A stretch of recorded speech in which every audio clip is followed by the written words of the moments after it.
Hello, this is Angelia with today's wisdom. Today's wisdom comes from the 3 jewels of Buddhism. And I want to first say something about Buddhism. In its original form, a lot of people, I think, know that Prince, Siddhartha Gautama was the Buddha. And it was a way of thinking, a way of being, right thinking, right behaving, right being. Now, that's the problem with the Indian Buddhists have with the Asian, Chinese and other place Buddhists, because they pray and worship Buddha as a deity, and that's not how it was, in the beginning. So, from their point of view, a lot of them have told me they feel like that they, took Buddhism and bastardized it and turned it into a, worship system, which, the Buddha himself didn't mean for it to be. So let's just put that out there so you have a little bit of history and understanding of, what Buddhism was supposed to be, and even our own faith gets twisted around in different churches for things. But the 3 jewels of Buddhism. What it means to take refuge in the Buddha, the Dharma, and the Sangha. The 3 jewels are the foundation of all forms of Buddhism. And the first jewel is the Buddha. The word Buddha means the awakened one. And it doesn't mean only Shakyamuni Buddha, formerly the Prince Siddhartha, who became a perfect Buddha in the 6th century before the Common Era in India. See, we just talked about that. Whom we sometimes call the historical Buddha. Buddha means all those who have awakened from the sleep of ignorance and, blossomed into their full potential. So they call ignorance a sleep, because basically you got your own wool over your eyes. You're pretending that you're not a part of everything, that there are other and different, when we only have this one planet and there are lots of people on it. And because your culture is not like their culture or whatever, yeah, you're being ignorant, or if, you're down on the opposite sex, and we all joke about that, I'm not above joking about that sometimes, but if it's really a thing, so basically if you have kind of an ist on the end of any of your thinking there, you're in the sleep of ignorance, and people who have blossomed into their full potential are the ones who woke up and said, hey, just because maybe I was raised like this doesn't mean I have to be like this. And, awakened and blossomed, they are teachers of others. Hey, that's what we're doing right here. That role is just as important as the fact that they're awakened themselves. Remember that awakening, freedom from suffering, salvation, if you will, liberation, omniscience, Buddhahood, all come from your own understanding, your insight into your own reality. You have to have presence of mind. You have to rise above what you've been programmed, what's been programmed into you, and think for yourself and realize yourself. And that we all are in this boat together.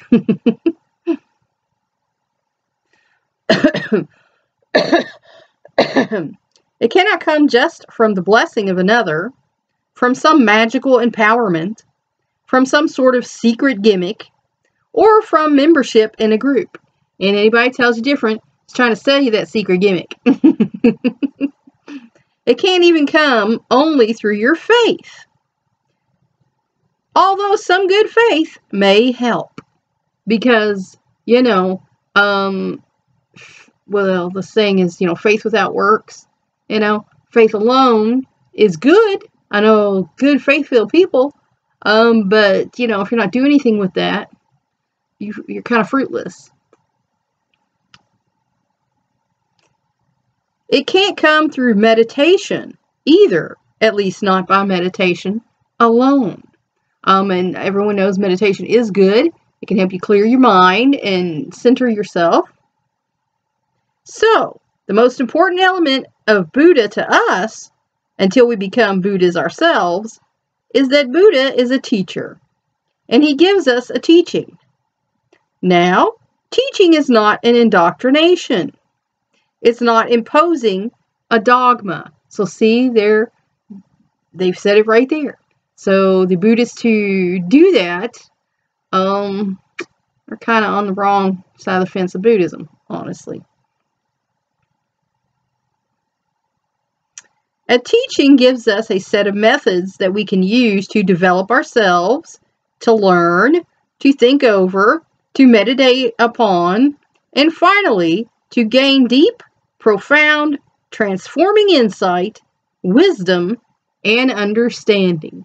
And that's something I have prayed for, and I pray for it every night before I go to bed, that, I make wise decisions for me and my people, and use critical thinking, common sense, understanding, and that my memory work. So, that's important in your life. If you don't have these things, you're going to mess up a lot,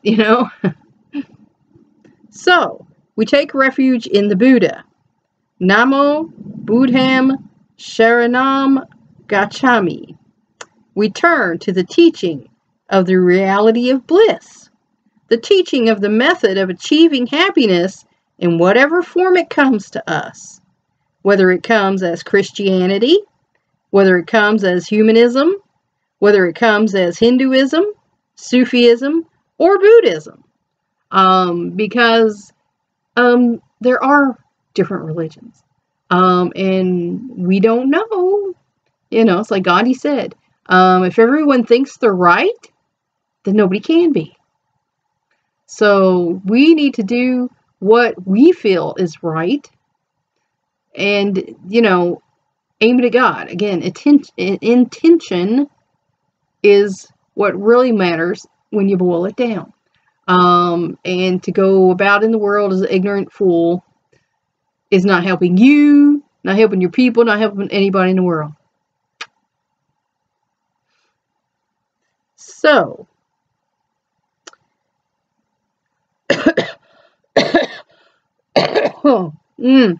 my goodness. The form doesn't matter. The teacher is Buddha to us, one who can point the way to our own reality for us. Because some people don't live in reality. They live in this construct that they created.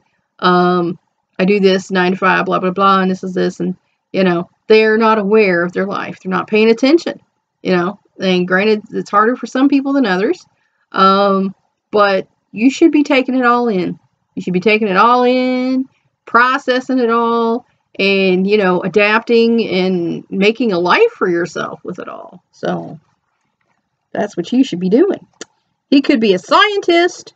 She could be a religious teacher. The second jewel of refuge is Dhamma. We take refuge in the Dhamma. Namo Dharmam Sharanam Gacchami.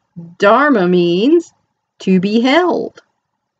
Dharma is its highest meaning, means reality itself. We are held in reality. Some people don't see that, and sometimes if you're feeling very stressed or, anxious or whatever, you can take a step back out of that and look around you at the here and now and center yourself and realize maybe it's not as bad as you're making it out to be. Beneath that, it has a wide range of other meanings. The highest meaning of Dharma is the reality that holds us in freedom from suffering, holds us in a state of bliss. Because if you can look at things and say, it is what it is. This has happened. There's no use in me getting upset about it. Trying to think about, well, what if? It's happened. Now you just need to deal with it and move on. And when you can realize that and do that, your life becomes so much easier and you can let it go.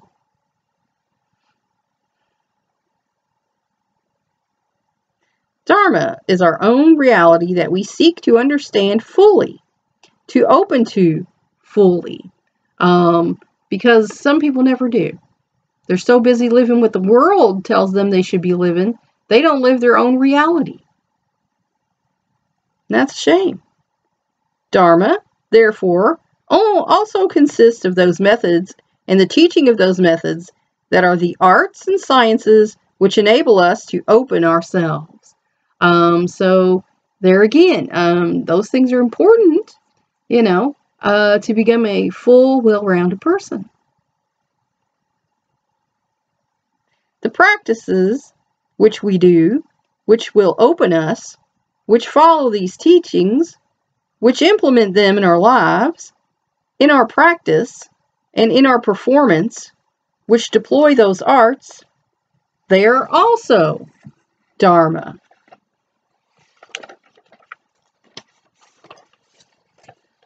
Virtues and ethics and practices are also Dharma. Even the qualities that we develop, the positive qualities that lead us toward freedom and reality, those are Dharma. So, your life itself, reality itself, and the process of you waking up to reality itself and becoming who you were meant to be are all Dharma. This is how Dharma came to mean a religion in some context, and also duty and other kinds of routines in Vedic Brahmanism before Buddha used it in the liberating way. So see, they're pointing out that some people took it and did other things with it, and even after Buddha, some took it and did other things with it, but Buddha meant for it to be a liberation, to bring you out of your head and your emotions, and to liberate you to being who you are.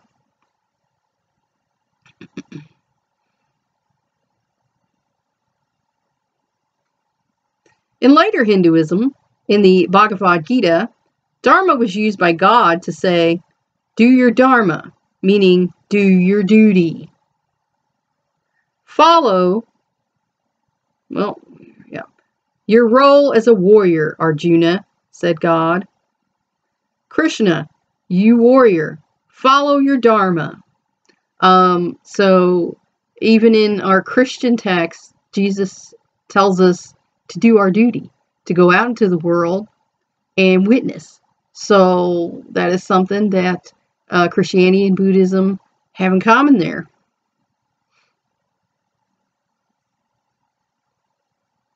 But in Buddhist terms, Dharma means more like Joseph Campbell's great statement, follow your bliss.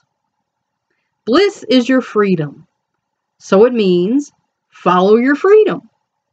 Now, that doesn't mean everybody can just quit their job and go live out in the woods and be happy or whatever. But if you can, and that's what would make you happy, do it. Because there's so much misery in the world, and there's so many miserable people, and we know there's like a third of heaven that came down because they are miserable. It's good to find your happiness, find your bliss, and you can be happier and have a better life.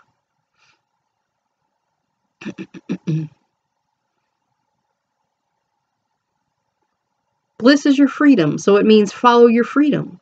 And it came more to mean that in India, after Buddha's time, also in another strand in the Gita, in Hinduism and in Jainism, as well as Buddhism. Ultimately, we take refuge in reality itself, because that is the only secure refuge. Some people, like I said, they live in a construct. They live in their make-believe world. But the only thing that's real is reality.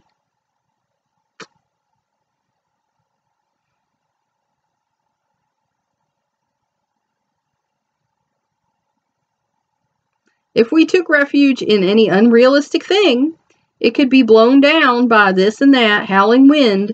But when we take refuge in reality, that is what endures. And that's why I talk to people, tell me, well, and I'm like, I don't like to count my chickens before they hatch. I like to deal, like I said one time, life is like a game of Frogger. I don't like to jump until that lily pad's right there. So I don't get squished. you know? See, even Frogger could teach you something. You didn't know, did you? It is uncreated. It is not made by anyone. It lasts. It is there. And therefore, it can give refuge. If you live in the here and now, in reality, nothing is going to mess you up too much because you're not expecting anything, and expectations are what knock you off balance. You expected this, but this happened, and that screwed you up. The final taking of refuge is embodying reality in our being, realizing that reality is our body and breath and thought and mind. That's our reality. We are real. We are here. We exist. Therefore, the final refuge is only being Buddha ourselves. But meanwhile, to whatever extent we can open to reality, we take refuge in reality, the second jewel. So Buddhism is an attainment. You're trying to attain becoming enlightened. The third jewel is the Sangha, the community of those who enjoy the jewels of refuge, who learn that teaching, seek that understanding, and work to embody that Dharma. They are consciously evolving toward being Buddhas, sharing their understanding and bliss with others, as teachers of freedom to other beings, helping them discover these jewels. This includes all Buddhists everywhere and through time, in Sri Lanka, in Thailand, in Burma, in Tibet, in China, Korea, Mongolia, Japan, Vietnam, in ancient time and still now in India. And we are having larger populations of Buddhists here in America. All Buddhists say this, each in his own language. Namo means I bow, meaning by bowing to express trust and faith and respect, to throw yourself on the mercy of another. So the bow is a sign of respect. I respect you. Buddham is to the Buddha. Sharanam means refuge, a safe place of renewal, a resort. Gacchami means I go. So I bow to Buddha and resort to him as refuge. And that's when they chant that, that's what they're saying. Resort has a good double meaning, both refuge and vacation resort, not just some pious act of going someplace and bowing to someone and then entering some sort of prison cell.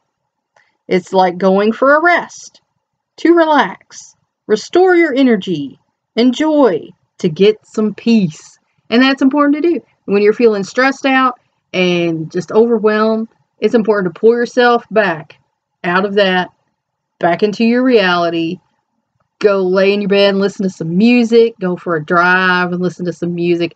Music is good at pulling you into reality because it's, tangible. Read a book. Go out for a walk in nature. Just pull out of that situation for a moment and get yourself into your reality and back, into a state of equilibrium. A shramana is one who goes for refuge, to enjoy, to get some peace. Someone goes to refuge from suffering. So when you're suffering, you pull out and go get some refuge. We sometimes translate it as ascetic, but I like to translate it as vacationer, one who goes away and takes a break. Dharmam sharanam gacchami. I take refuge in reality. I go there for a refuge. Sangham sharanam gacchami means I take refuge in the community. I go there to join those friends who are taking a break. So when you talk about, Buddhist monks and things, That's what they're doing. They're taking a break from the world and having a reality. So think about it. That's all for now.